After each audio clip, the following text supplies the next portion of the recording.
Let's open with prayer.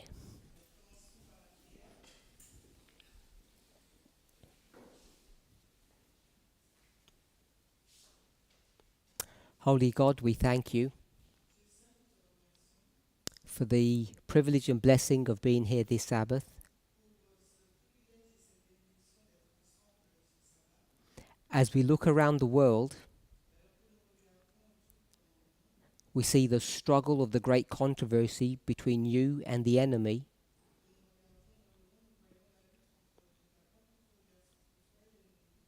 And we see how that warfare is being prosecuted amongst the human race.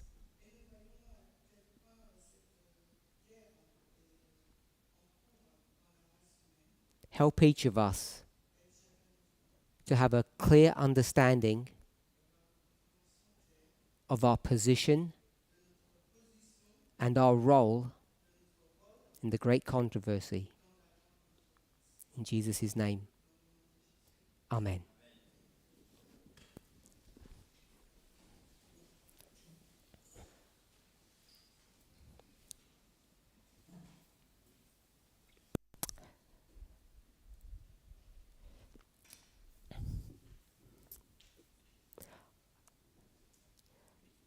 I've had the privilege of being able to teach almost every week now for the past month.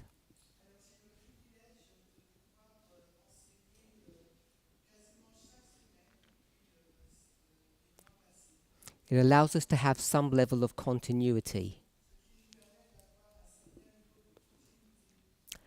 The disadvantage is that it means the members need to have watched the previous presentation before I begin the next one.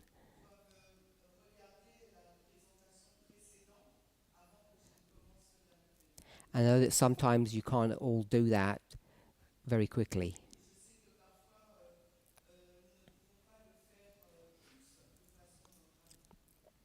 So last week in Martinique, I don't know if you all had the opportunity to watch that presentation. It was a continuation of the study the week before that I did in France.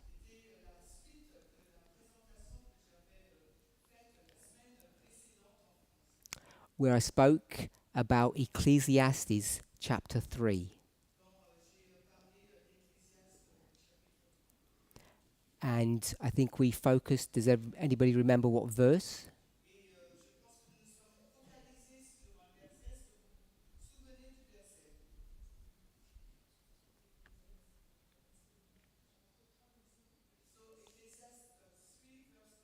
Verse 8.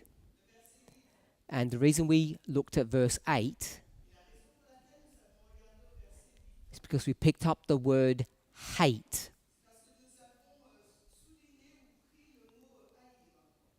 So we looked at Ecclesiastes 3, verse 8.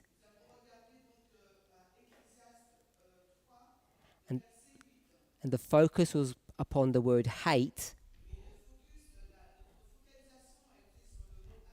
and its opposite, which would be love. And the reason why we were looking at that is because I had received questions, not for the first time. People always frame it this way, what the movement position is on any particular subject. And I said I could give my position, or at least comment on it.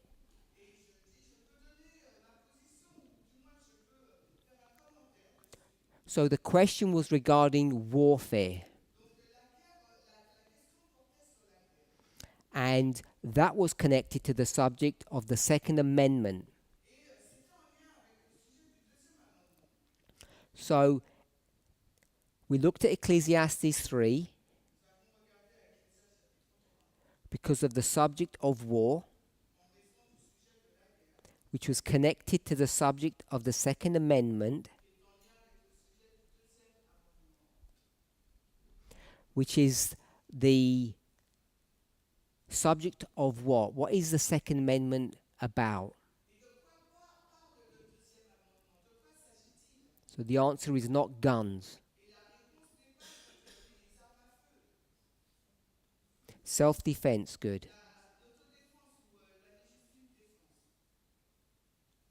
So I've gone backwards as you can see. Started with the Second Amendment, discussion of war, Ecclesiastes 3, and then last week, because I'd received a question about hate and my position on Ecclesiastes 3,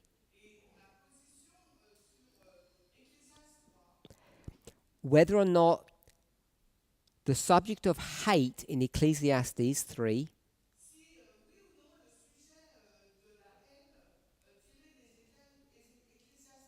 is an instruction or an observation. When I say observation, I mean an observation on human nature. There is a time when human beings hate. And the difficulty with that, what is the difficulty with that?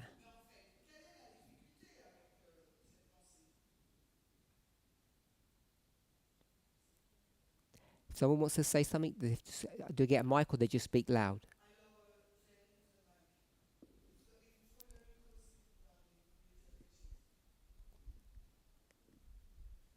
Did someone speak? Who was speaking?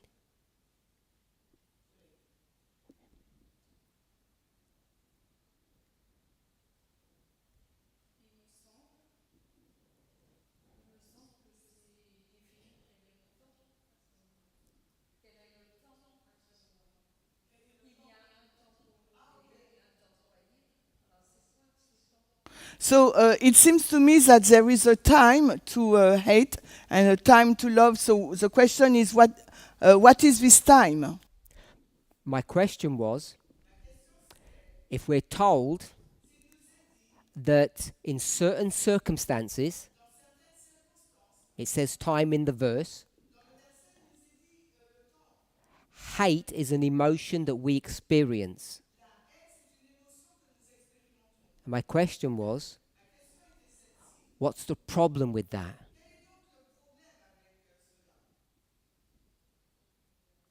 If you please put your hand up so someone can give you a mic. It was Clara.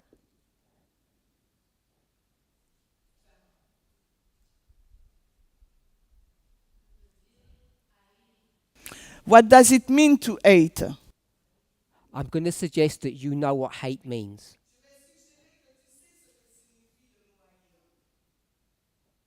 What's the problem with that? It's a time to hate, not all the time. C'est ça que tu veux dire? Pas tout le temps, c'est un temps. Okay. I would suggest the problem is, if you go to the New Testament, we are clearly instructed that there is never a time to hate. If someone harms you,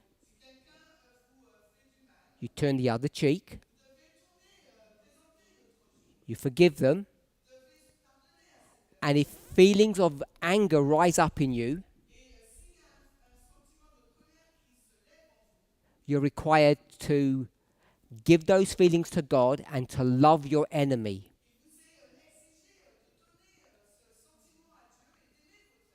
I think we all know that. That dichotomy or tension is something that came up in the classes.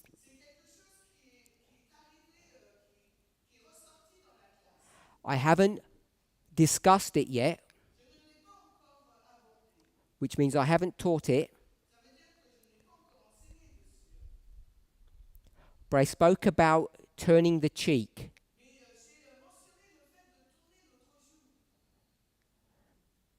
And in connection with turning the cheek, I spoke about eye for an eye, tooth for a tooth. Does anybody remember what I said about turning the cheek? It's context. I haven't proven it, but I gave my thoughts on it. And I gave it in the context of eye for an eye, tooth for a tooth. I'm not asking for your opinion. I'm asking if you remember my opinion.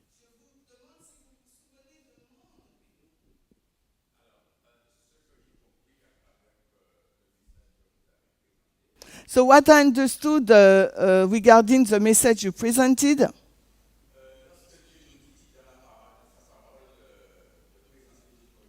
when Jesus tells us to turn the other cheek,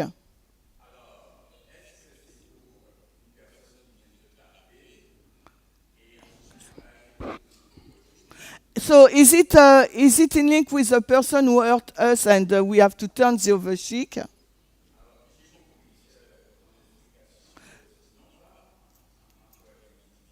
So I understand through your explanation that it's not a matter of individual.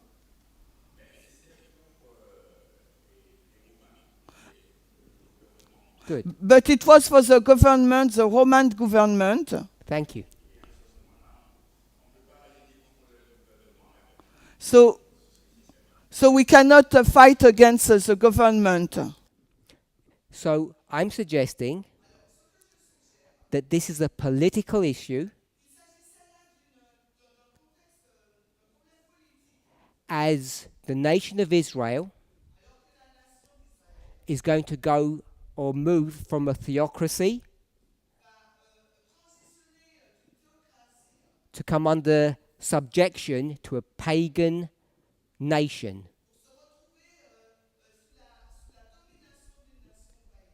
If you're familiar with New Testament history,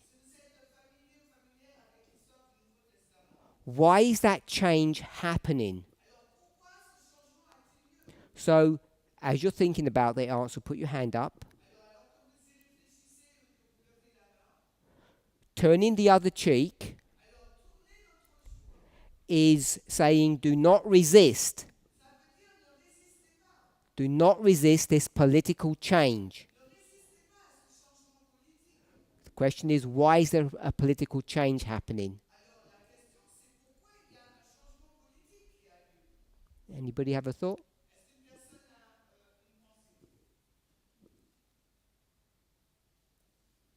Okay, I'll tell you my thought. It's because the government of Israel is no longer safe. It's no longer fit for purpose. It's become corrupted to serve the needs of God's people or the church. And so now, God has deemed, in their wisdom, decided that the government that will take over and protect the church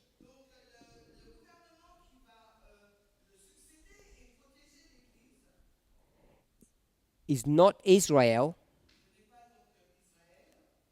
We could say the Sanhedrin, but Rome.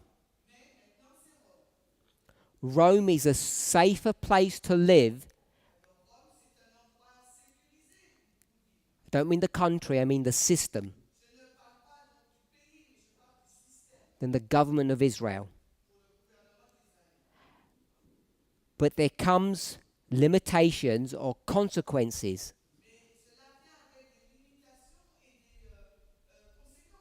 And that's why it says when you get abused, turn the other cheek.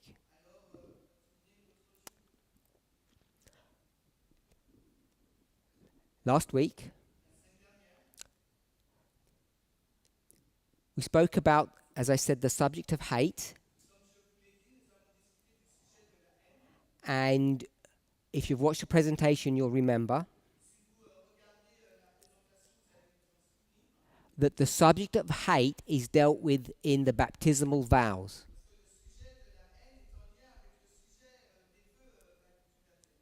Vow number.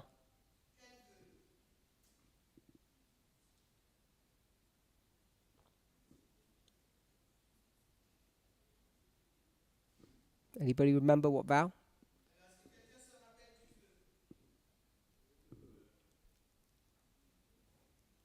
They said 12. Vow number 1. There are 2 subjects in vow number 1. So I'm not going to go over the study. I guess people haven't watched it yet.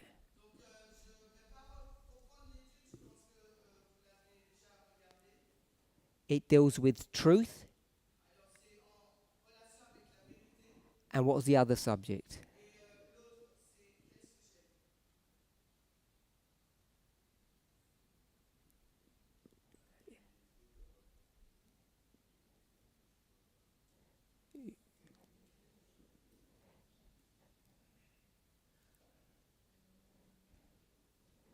We've all done our baptismal vows. Some of us are teachers here and we don't know.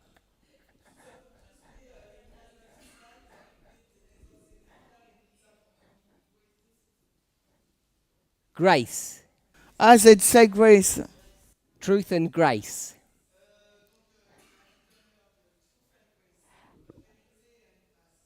Christine? So when we discuss grace, what is grace? One word.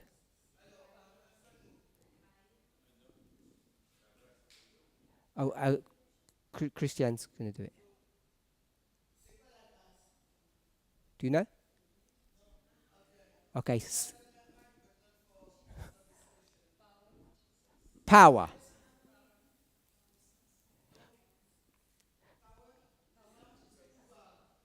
It's not the Protestant definition that they give.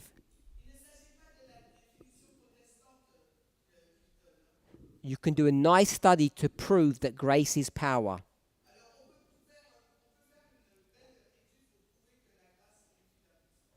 Power to do what?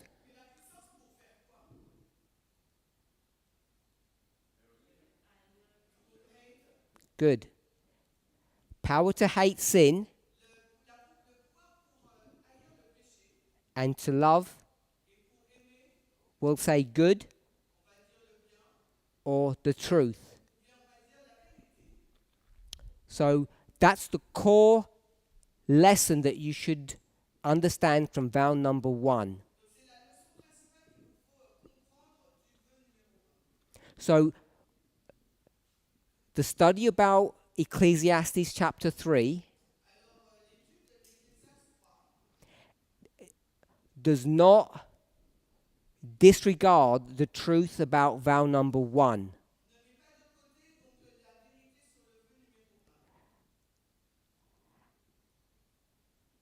The hatred of sin has to be taught. It's an instruction.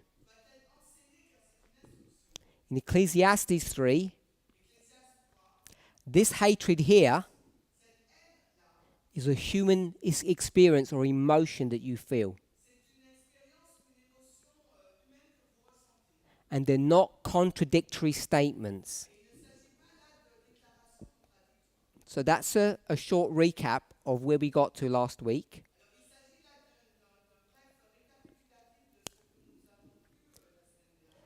As we closed, I spoke about the subject of voting. I spoke about voting several times now over the last 2 years, I believe. And I think in May 2022, 2 years ago, I did a 3-part study on voting. And the conclusion or the summary of those studies said that it's our religious duty to vote. Does anybody have any questions on this statement that I made 2 years ago? It's not just your duty as a citizen, it's your religious duty. And we could substitute the word religious for another word. What word could we substitute religious duty for?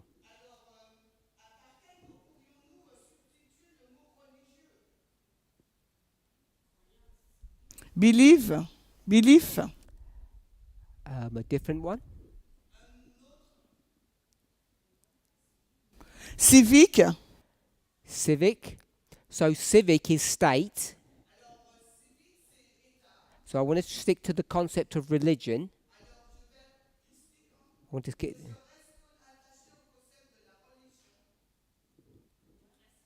moral. We could have moral.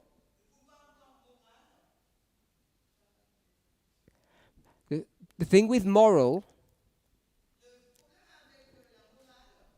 don't want to say problem, but everybody has a moral duty. That's why in some countries, it's the law that you have to vote. Because the state recognizes it as a moral obligation. One word, Clara.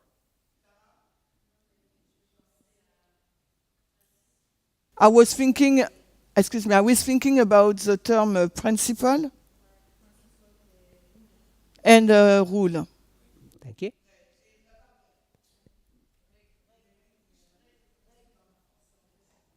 Christian? Christian? Oh. Choice, he said. Choice? Christian, chrétien. Okay, I'm going to put prophetic. Donc je vais mettre le mot prophétique. It's our prophetic duty to vote. Il s'agit de notre devoir prophétique de voter. Now that I've put that word, donc maintenant que j'ai pensé à ce mot, hopefully you agree and it makes sense. Et j'espère que vous êtes d'accord et que ça a du sens pour vous. We are a people of prophecy. Parce que nous sommes des personnes de la prophétie. That means we believe in it. Ça veut dire que nous y croyons.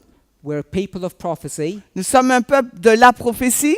Because our existence is based upon prophecy. Parce que notre existence est basée sur la prophétie. We're both observers and participants. Nous sommes à la fois observateurs, observatrices et participants, participantes. And as we participate in the world, et alors que nous participons dans le monde, we have a duty, nous avons donc ce devoir, or an obligation, ou bien une obligation, to participate in society. De participer dans la société. In order to try to have prophecy come to the right conclusion. Afin que la prophétie puisse aboutir à sa bonne conclusion. Hence, it's our prophetic duty. Donc c'est pour ça que c'est notre devoir prophétique.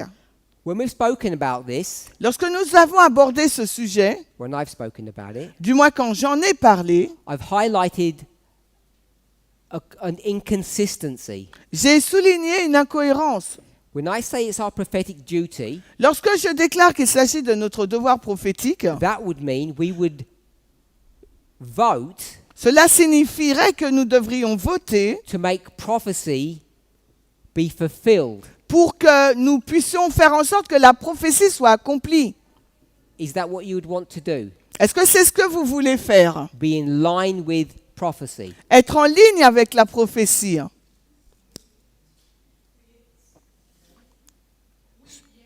So put your hands up if it's yes. Alors levez la main si c'est oui. Put your hands up if it's no. Et si c'est non, levez la main. Should we resist prophecy? Vous devez résister à la prophétie. So I've got some resistance Donc j'ai quelques personnes qui résistent and a lot of participating or making it become fulfilled. et beaucoup qui veulent donc faire que la prophétie s'accomplisse. So you may or may not agree with the following statement. Vous serez peut-être en désaccord avec la déclaration suivante. It's question stroke statement. C'est donc une question, you said? Question stroke statement. Bon, c'est une question, une déclaration, on va dire. If we have a Sunday law, Alors, si nous avons donc une loi du dimanche, who will bring the Sunday law in? qui va faire que la loi du dimanche arrive? So we've got Sunday law. Alors, nous avons la loi du dimanche. Will it be the Democrats Nous aurons, ça pourrait être les démocrates or the Republicans? ou bien les républicains.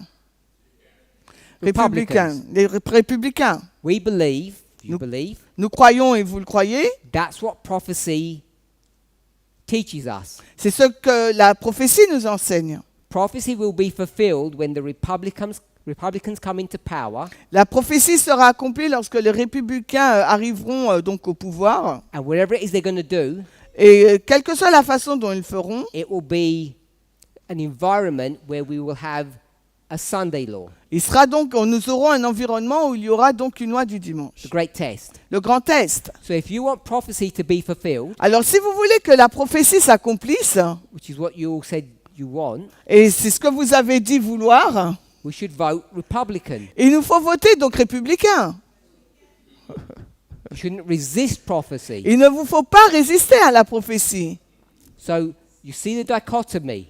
Nous voyons là donc une dichotomie. We claim that we should want to help prophecy along, Nous déclamons que nous voulons aider à ce que la prophétie se réalise, but you find in reality mais en réalité, ce que nous découvrons, that if you're all going to vote Democrats, que si vous votez démocrate, or we'll say the left, ou bien disons la gauche, they're stopping prophecy. ils empêchent à ce que la prophétie se réalise. So is it our duty Alors, est-ce notre devoir to make prophecy become fulfilled, de faire en sorte que la prophétie s'accomplisse, or to resist it? ou bien d'y résister? Because now we know our duty is to resist prophecy. Mais nous savons que notre devoir, c'est de résister à la prophétie. That shouldn't come as a surprise. Et ça ne devrait pas nous surprendre. Because if you go to Ellen White's writings, Parce que si vous retournez dans les écrits d'Ellen which White, we won't do, ce que nous ne ferons pas, but she tells us explicitly, really clearly, mais elle nous le dit de façon explicite et très clairement, we need to do all in our power to resist qu'il faut que nous fassions tout ce qui est en notre pouvoir de résister the coming Sunday law, à la loi du dimanche qui approche, the fulfillment of prophecy. qui est donc l'accomplissement de la prophétie. So we're all on the same page now. Donc par conséquent, nous sommes tous sur la même longueur d'onde. We've said Et nous disons that it's our prophetic duty to vote, que c'est notre devoir prophétique de voter. which means it's your prophetic duty. Ça veut dire que c'est votre devoir prophétique de voter. We'll say the left, Nous disons donc à gauche, because not everybody lives in America. parce que ce n'est pas tout le monde qui vit aux États-Unis. And we haven't defined what the left is. Mais nous n'avons pas encore défini ce qu'est la gauche. But we all have some idea. Mais nous avons tous ou toutes certaines idées. Any questions on that? Alors, est-ce qu'il y a des questions sur ce point? Our role as actors Notre rôle en tant qu'acteur-actrice is to resist prophecy. est de résister à la prophétie. Our role as observers Notre rôle en tant qu'observateur, is just to observatrice, see the warfare happening before us. est de voir donc cette guerre qui est en train de se passer devant nos yeux. So, at the end of last week's study, Donc, à la fin de l'étude de la semaine dernière, I said this week I would pose, I believe it was 6 questions.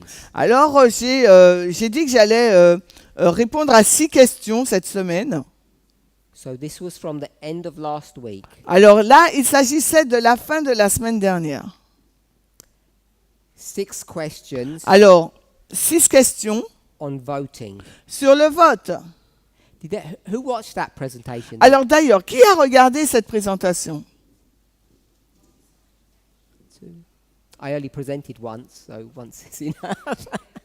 We're both the same. Okay, only a few people have. Seulement quelques personnes l'ont regardé. Ah. She watched a lot, so she doesn't remember if it was the last Okay. one. Question 1. Donc, la première question. Is it rational for an individual citizen to vote? Est-ce rationnel pour un citoyen de voter? Who can tell me what rational means? Qui peut me dire ce que signifie le mot rationnel? Pardon? What is relative in a good sense? I don't know if you understand. Not really. Non, je comprends pas non plus, moi. Well, maybe it's a translation. Non, maybe...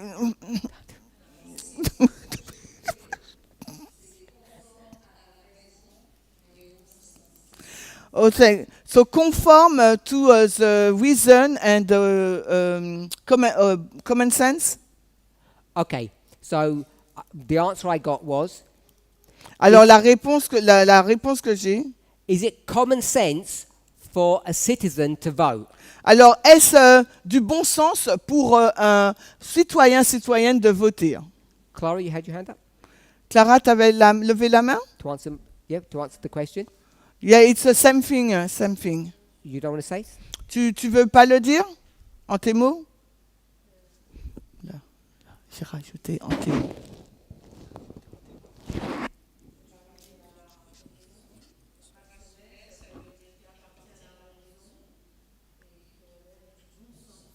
So yes, rational is belong to reason and common sense. We say it's all rational. 2.5 years ago, before May 22, all of you would have said it's unrational or irrational. It's irrational to vote. It's wrong.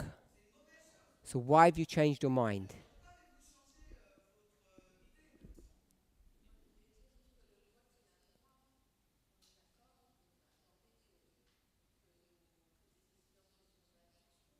Alors, I will say that voting is a right.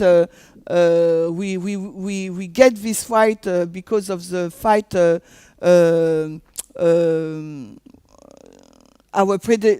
our ancestor gave us. Okay, let's say. I agree with your answer, but I think 2 years ago you would have given a different answer.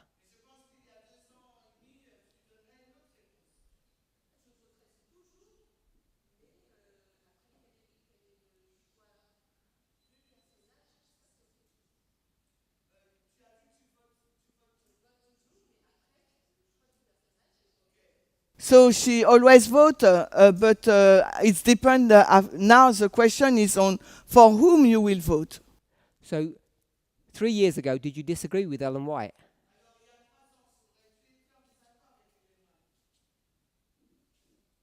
When she says you shouldn't be voting.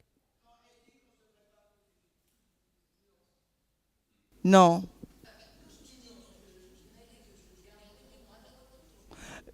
When I say no, that means I will keep my rights to vote. So I will be not in agreement with her. Yes. Okay, yeah, so you disagree with Ellen White. And you're happy to do that. You're happy to disobey the prophet.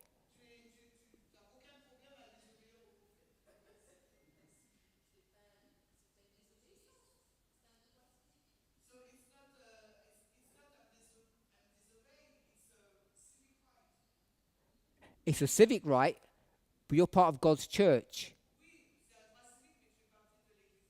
So it wasn't your religious duty to do it.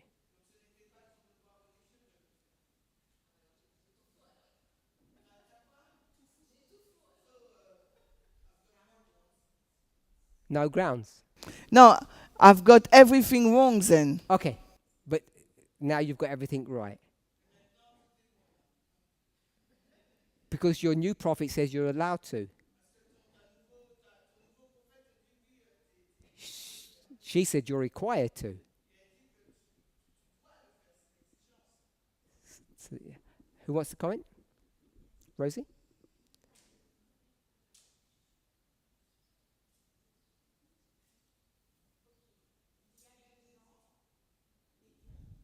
So 2 years and a half ago,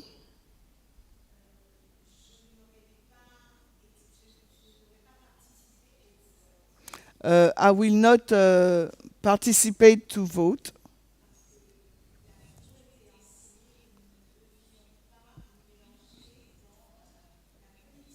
be- because as an Adventist, we have been taught that we should not participate or be involved into politics.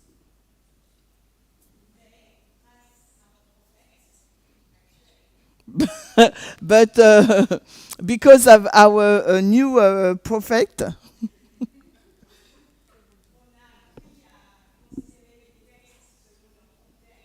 so we have been taught to read the text in their context.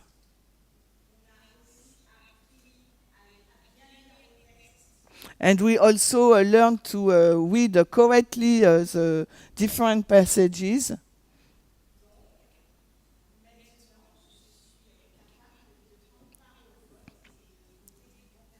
So now I'm able to be a participant and to vote and to vote in the right side, right party.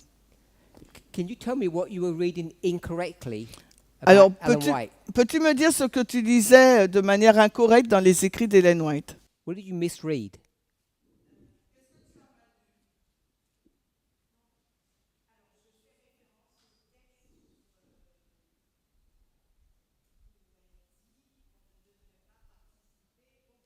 So I'm referring to the passage where it said we should not vote.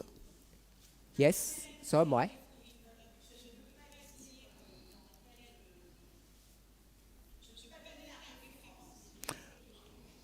I was not. I'm not able to give you the reference, but I know that I read this text. You read it. You don't need to give me the reference.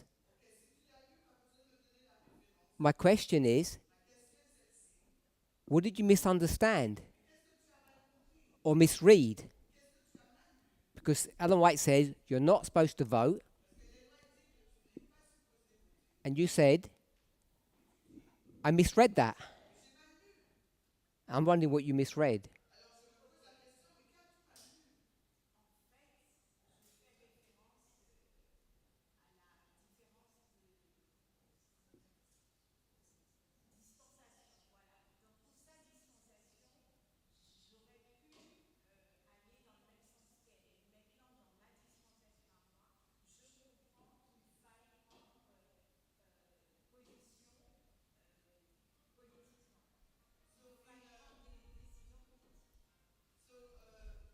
So I'm referring to the dispensation. In her dispensation, I think I will not be. I will be agree with her, but in my dispensation, I'm taking positions that I have to vote. One last question then. You've said it's a dispensational issue. She said it's a dispensational issue. So it's not misreading. If you want. If it's dispensational, there's no mistakes in your reading. Was Ellen White correct?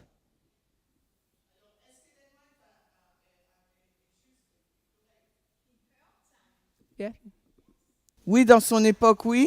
So Ellen White was correct that we shouldn't vote. In her time. I'm not trying to trick you. But now you have to vote. Yep. So why are we supposed to vote now? Because the personnel is politique. Because the personal is political. So 200 years ago, the personal was not political.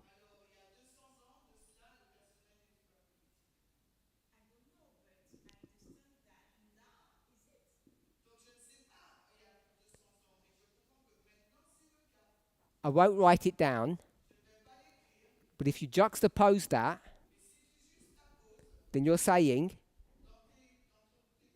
200 years ago, the personal was not political. And you and I both know that's not correct. It's always been that way. Otherwise, patriarchy would not be a problem until today. So you can't use that argument. So my question is, maybe it's just a rhetorical question that we can't answer. If we're required to vote now, because it's dispensational, say, why were we not allowed to vote then?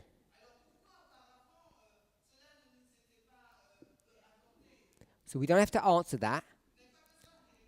But if I can suggest what you're thinking, that doesn't make any sense. Because unless you've got a really good reason, and you might have, but I've thought about it quite a lot and I can't think of a good reason. Anyone else wants to comment on question 1? Is it rational to vote? Question 2. Oh, the answer was yes. I've put a tick, but you can't see it. Question 2. Is it a moral duty to vote?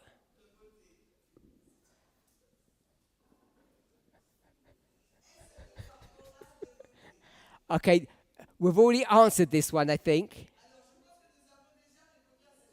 Unless someone wants to say anything different. Is it a moral duty to vote? Anybody who says no?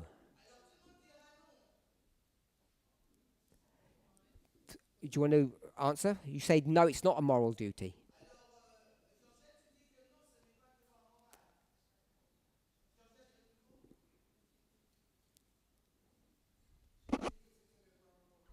So I said it's a moral duty to vote. It is or it isn't? It is. It Okay. is. You agree with us?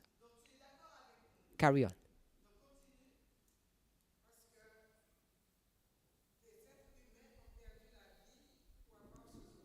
Because human beings lost their lives to get this right. Thank you. I like that answer. Question number 3.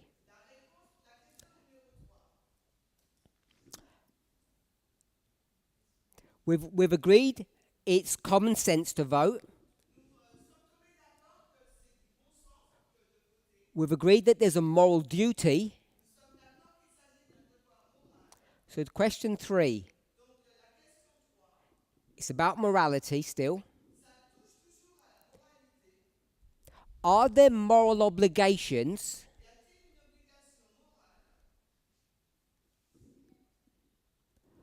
on how we vote.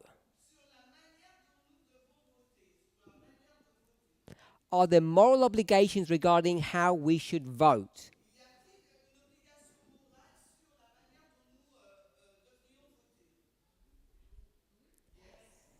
Everybody says yes? Anybody say no? So no one says no. If we just say yes, I'm happy just to move on with that comment. Only a comment if you said no. If you said yes, then no comment.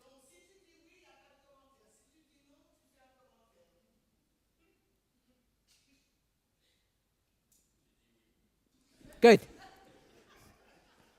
Thank you.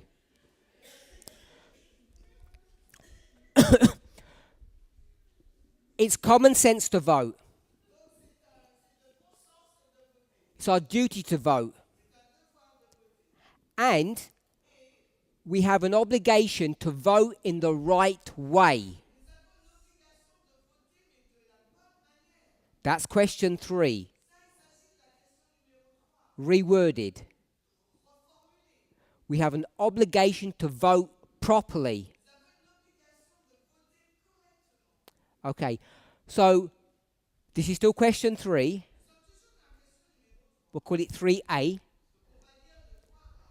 However you do it in your country, you get your voting slip, your piece of paper. Does everybody know what a void is? A void vote, when you void your vote. When you waste it.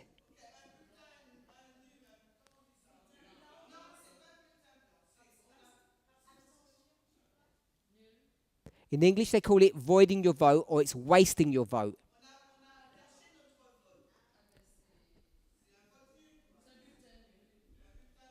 Okay, so is everybody in the room understands that concept?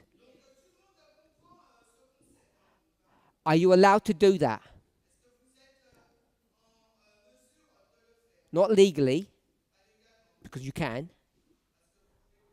Morally. Question 3. If you're obliged to vote morally, are you allowed to do a void vote? Put your hands up if you say yes. V-O-I-D. V. So my question is, put your hand up if you think it's morally okay to waste your vote.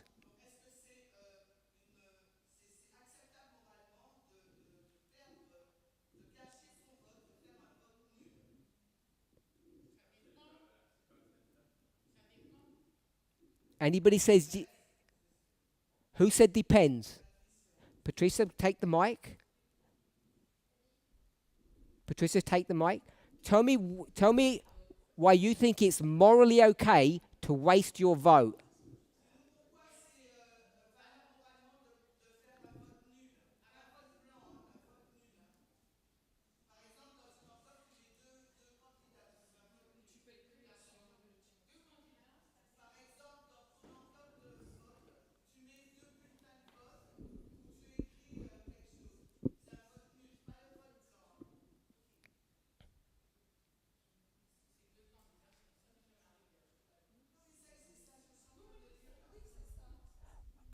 You're not going to answer?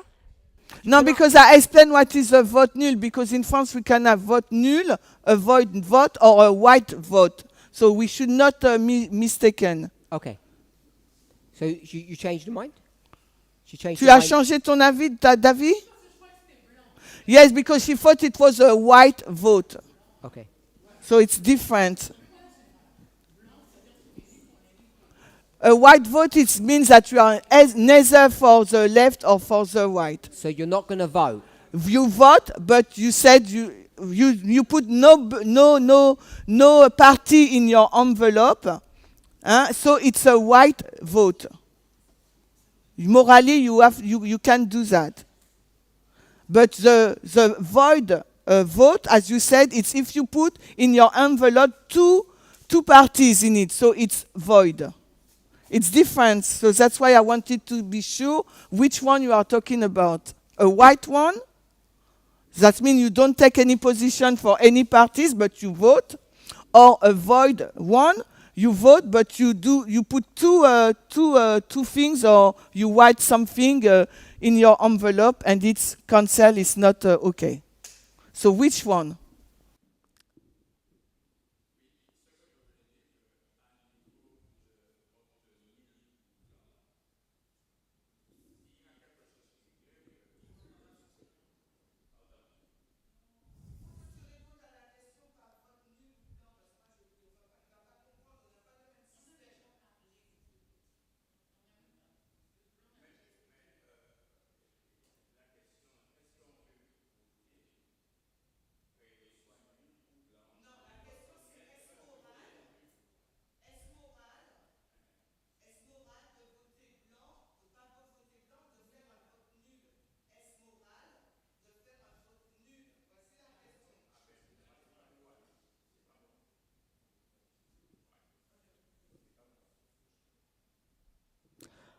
Everybody agrees that they are morally obliged in the way they vote.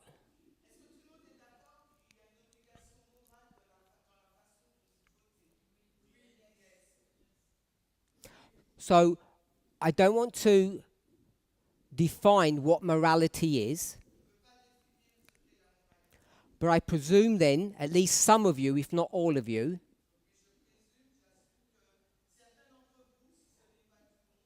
believe that it's morally acceptable to vote for someone that you don't agree with. We'll hold that thought for a moment.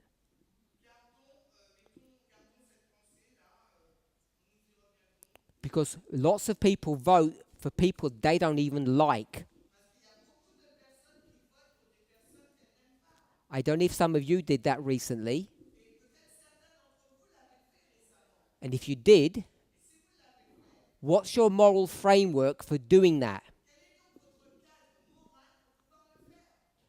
Because you have a moral obligation in the way that you vote. So you have to justify your morality if you're voting for people that you don't even support or agree with.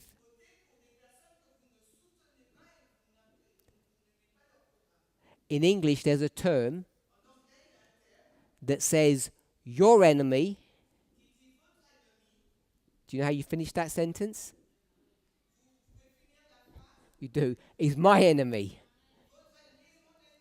And you have to be sure that that's a correct moral position to stand upon.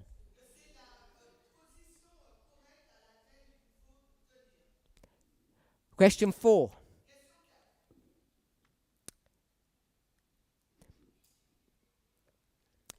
Is it justifiable for a government to force you to vote?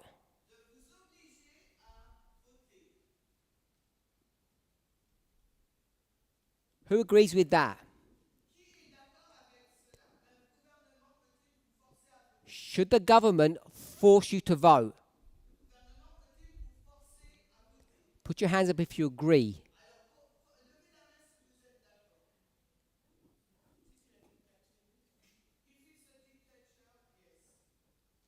It doesn't matter what, any government.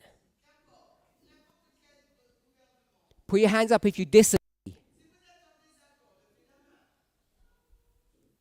Okay, so most people think that it's wrong for governments to force the people to vote.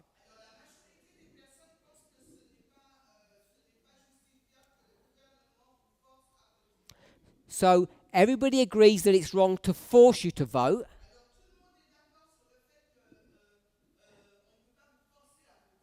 But question 2, is it your moral obligation or duty to vote?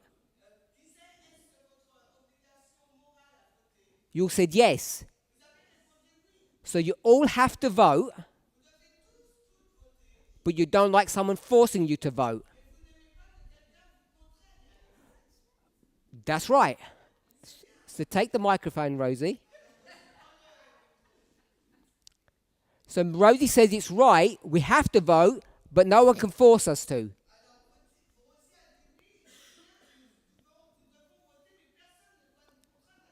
So it said moral duty.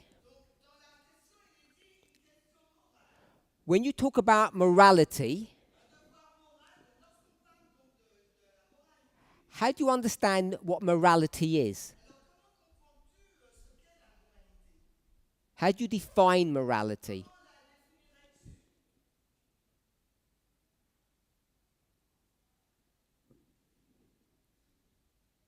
Anyone can help you if you're not sure?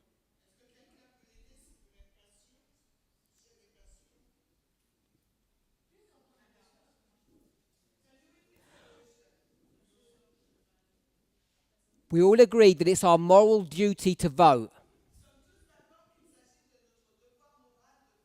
You mostly agreed that it was wrong to force you to vote. I asked Rosie to define moral.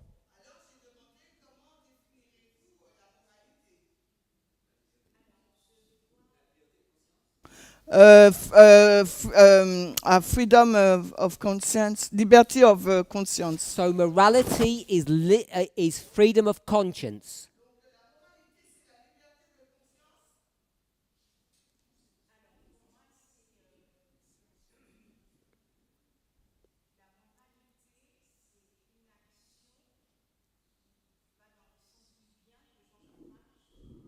So the morality is an action is a good action.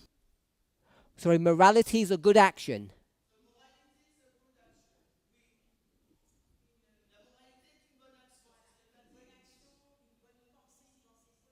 A good thought, a positive thought. Okay, we'll stop there. I'm going to say morality is the issue of right and wrong. It's how you know what is wrong and how you know what is right.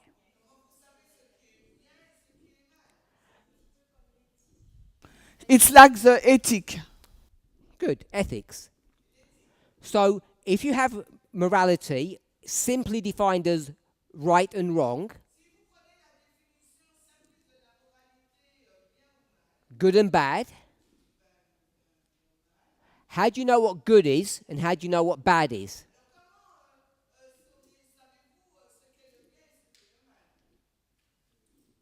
How do you know what good is?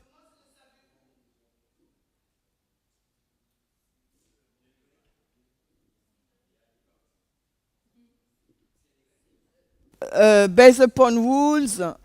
Rules. We'll call it law. So we define right and wrong by law.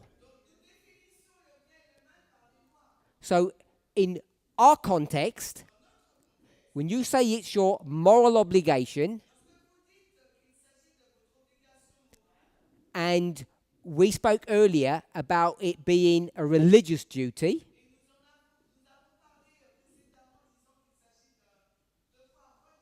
we'll speak about the morality in the framework of God.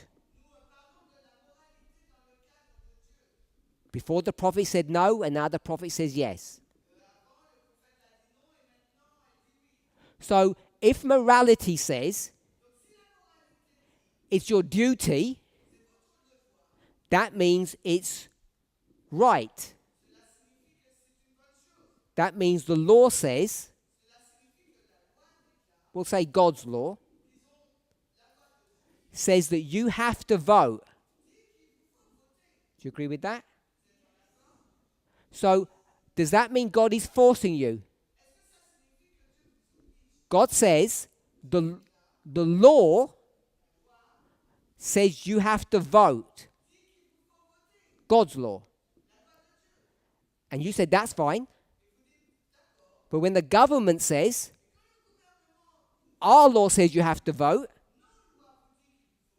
you said that's bad.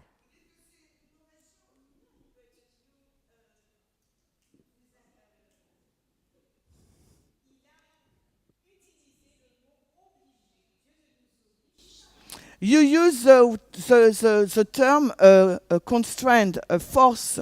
God does not force us. If God has a law that says you're obliged, you have a moral obligation,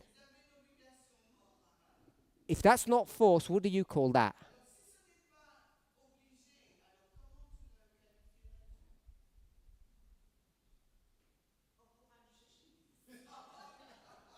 Encourage you. What? I didn't hear you. What did you say?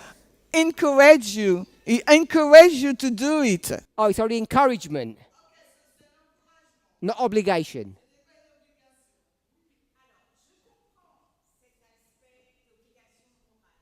So I understand this a moral obligation, but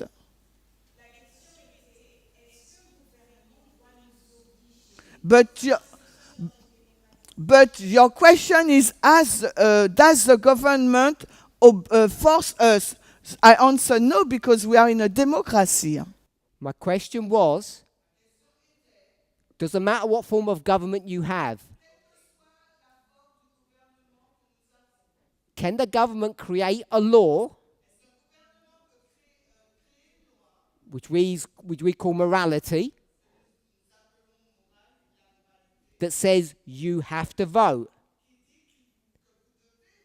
You have an obligation. And you said that's wrong.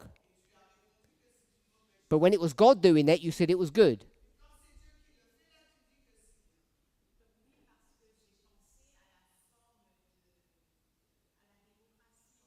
Yes, because I have on my mind the democracy. There are lots of democratic governments in the world that force their citizens to vote. And there are lots of dictatorships that don't force you to vote. With this argument, I have to change my mind. Okay, I've persuaded one person. I'll ask the question again. Is the government allowed to force you to vote? And I put in parenthesis, if God is allowed to force you to vote. We all agree? Anybody disagree? Okay, Eric.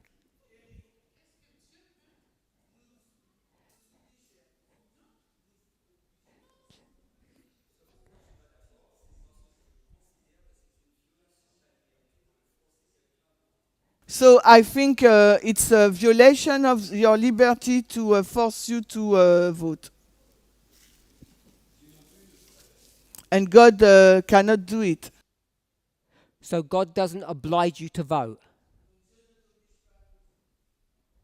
So it's not your religious duty to vote.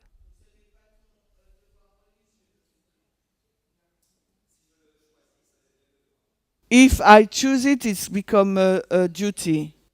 So you define what duty is. God doesn't. Because God says your duty is to worship on the seventh day. God says your duty is to worship on the seventh day. You can't redefine that religious duty. I don't think. So when it comes to voting, God is the one that's in control, that says, I expect you to vote. It's your duty. How do you say, I'll do what I want?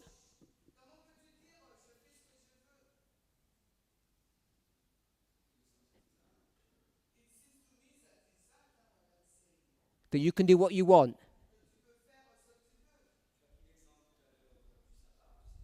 So you took previously the example of the 7th day.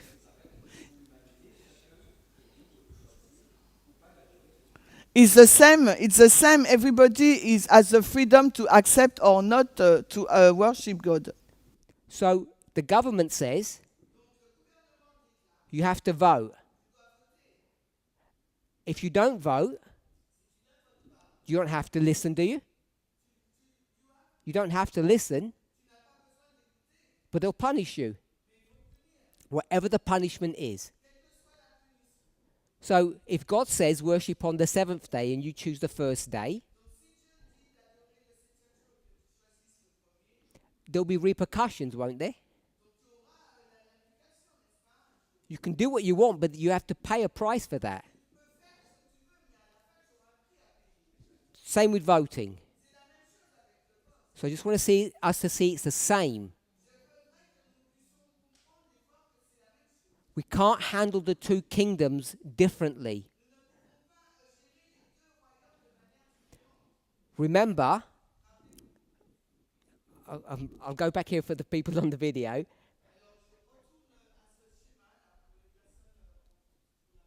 We're back here, turning the cheek.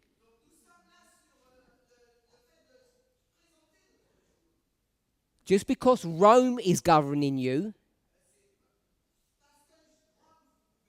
the world, you have to behave in the same way as though God was ruling you.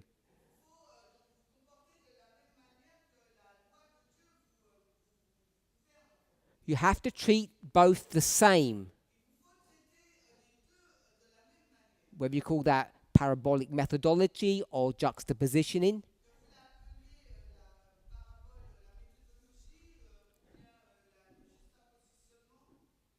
So,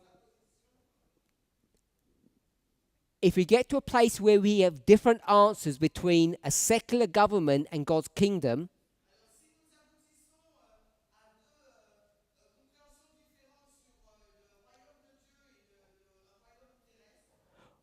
and we come to different conclusions, we should know that we've made a mistake somewhere in our, I'd say, our thinking or our methodology.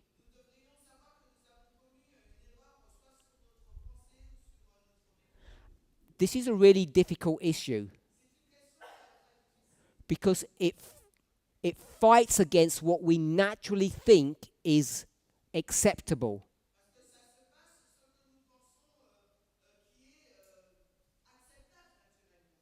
Okay, so I'm going to move on. I'm not sure what Eric's final position is, so I'm going to message you afterwards. I'm only doing that because of time. Otherwise, I'll do it openly now. 5.